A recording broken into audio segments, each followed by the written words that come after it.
ಪ್ರೀತಿಯ ವಿದ್ಯಾರ್ಥಿಗಳೇ ನಮಸ್ಕಾರಗಳು. ವಿದ್ಯಾರ್ಥಿಗಳೇ, ಈ ದಿವಸ 8ನೇ ತರಗತಿ ಗಣಿತ ವಿಷಯಕ್ಕೆ ಸಂಬಂಧಪಟ್ಟಂತೆ FA4 ಪ್ರಶ್ನೆ ಪತ್ರಿಕೆ ಹಾಗೂ ಮಾದರಿ ಉತ್ತರಗಳನ್ನು ಇವತ್ತಿನ ವಿಡಿಯೋದಲ್ಲಿ ಅಭ್ಯಾಸ ಮಾಡೋಣ. ಇದು LBA ಆಧಾರಿತ ಪ್ರಶ್ನೆ ಪತ್ರಿಕೆ ಆಗಿದೆ. ವಿದ್ಯಾರ್ಥಿಗಳೇ, ಇವತ್ತಿನ ಒಂದು ವಿಡಿಯೋ ನಿಮಗೆ ಇಷ್ಟವಾದರೆ ಪ್ಲೀಸ್ ಲೈಕ್ ಮಾಡಿ, ಶೇರ್ ಮಾಡಿ ಹಾಗೂ ಸಬ್ಸ್ಕ್ರೈಬ್ ಮಾಡೋದನ್ನು ಮರಿಬೇಡಿ ಅಂತ ಹೇಳ್ತಾ, ಫಸ್ಟ್ ಮೇನ್, ಈ ಕೆಳಗಿನ ಪ್ರಶ್ನೆಗಳಿಗೆ ಸರಿಯಾದ ಉತ್ತರವನ್ನು ಆರಿಸಿ ಕ್ರಮಾಕ್ಷರದೊಡನೆ ಉತ್ತರ ಬರೆಯಿರಿ ಅಂತ ಇದೆ. 3 ಪ್ರಶ್ನೆಗಳು, ಪ್ರತಿ ಪ್ರಶ್ನೆಗೆ 1 ಅಂಕ, ಟೋಟಲ್ 3 ಅಂಕ ಫಸ್ಟ್ ಮೇನಿಂದ ಬರುತ್ತೆ. ಸೊ 1ನೇ ಪ್ರಶ್ನೆ, 2⁻³ ಬೆಲೆ ಎಷ್ಟು ಅಂತ. 2ನೇ ಪ್ರಶ್ನೆ, x ಮತ್ತು y ಪರಿಮಾಣಗಳು ಮತ್ತು k ಒಂದು ಸ್ಥಿರಾಂಕವಾಗಿದ್ದರೆ ವಿಲೋಮಾನುಪಾತವನ್ನು ಸೂಚಿಸುವ ಆಯ್ಕೆಯು. 4 ಆಪ್ಷನ್ಸ್ ಇದೆ. 3ನೇ ಪ್ರಶ್ನೆ, m² - 9ರ ಅಪವರ್ತನಗಳು. ಈ 3 ಪ್ರಶ್ನೆಗಳು MCQs, ಮಲ್ಟಿಪಲ್ ಚಾಯ್ಸ್ ಕ್ವಶನ್ಸ್ ಆಗಿದೆ ಫಸ್ಟ್ ಮೇನಲ್ಲಿ. ಇನ್ನು ಸೆಕೆಂಡ್ ಮೇನಿಗೆ ಬರೋಣ. ಈ ಕೆಳಗಿನ ಪ್ರಶ್ನೆಗಳಿಗೆ ಉತ್ತರಿಸಿ 2 ಪ್ರಶ್ನೆಗಳು, ಪ್ರತಿ ಪ್ರಶ್ನೆಗೆ 1 ಅಂಕ. 2 ಪುಸ್ತಕಗಳ ಬೆಲೆ Rs. 30 ಆಗಿದೆ. ಈ ರೀತಿಯ 3 ಪುಸ್ತಕಗಳ ಬೆಲೆಯನ್ನು ಕಂಡುಹಿಡಿಯಿರಿ. 5ನೇ ಪ್ರಶ್ನೆ, ಮೂಲ ಬಿಂದುವಿನ ನಿರ್ದೇಶಾಂಕಗಳನ್ನ ಬರೆಯಿರಿ ಅಂತ ಇದೆ. ಥರ್ಡ್ ಮೇನಿಗೆ ಬರೋಣ. ಈ ಕೆಳಗಿನ ಪ್ರಶ್ನೆಗಳಿಗೆ ಉತ್ತರಿಸಿ 4 ಪ್ರಶ್ನೆಗಳು, ಪ್ರತಿ ಪ್ರಶ್ನೆಗೆ 2 ಅಂಕ, ಟೋಟಲ್ 8 ಅಂಕ ಥರ್ಡ್ ಮೇನಿಂದ ಬರುತ್ತೆ. ಇದು 6ನೇ ಪ್ರಶ್ನೆ, ಸಂಕ್ಷೇಪಿಸಿ. 7ನೇ ಪ್ರಶ್ನೆ, ಸುಲಭೀಕರಿಸಿ.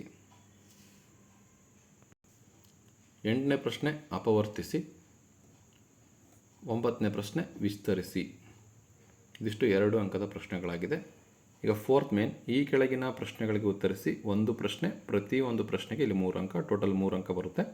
10ನೇ ಪ್ರಶ್ನೆ, ಒಂದು ಸೇನಾ ಬ್ಯಾರಕ್ನಲ್ಲಿ 900 ಸೈನಿಕರಿಗೆ 20 ದಿನಗಳವರೆಗೆ ಸಾಕಾಗುವಷ್ಟು ಆಹಾರವಿತ್ತು.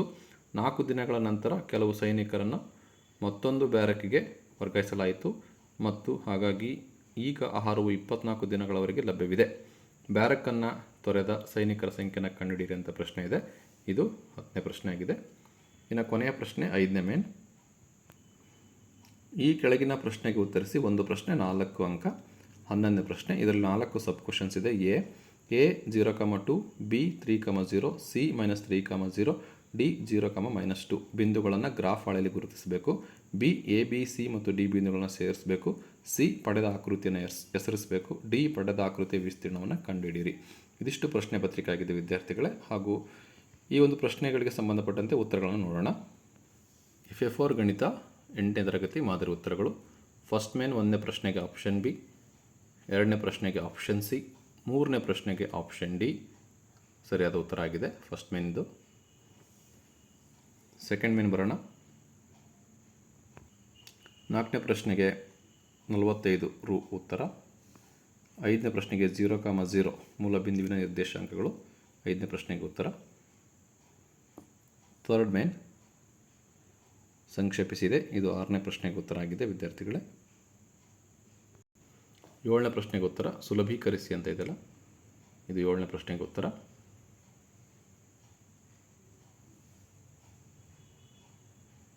ಮುಂದುವರೆದು 8ನೇ ಪ್ರಶ್ನೆಗೆ ಉತ್ತರ. 9ನೇ ಪ್ರಶ್ನೆಗೆ ಉತ್ತರ ಇದಾಗಿದೆ. ಫೋರ್ತ್ ಮೇನ್ 10ನೇ ಪ್ರಶ್ನೆಗೆ ಉತ್ತರ.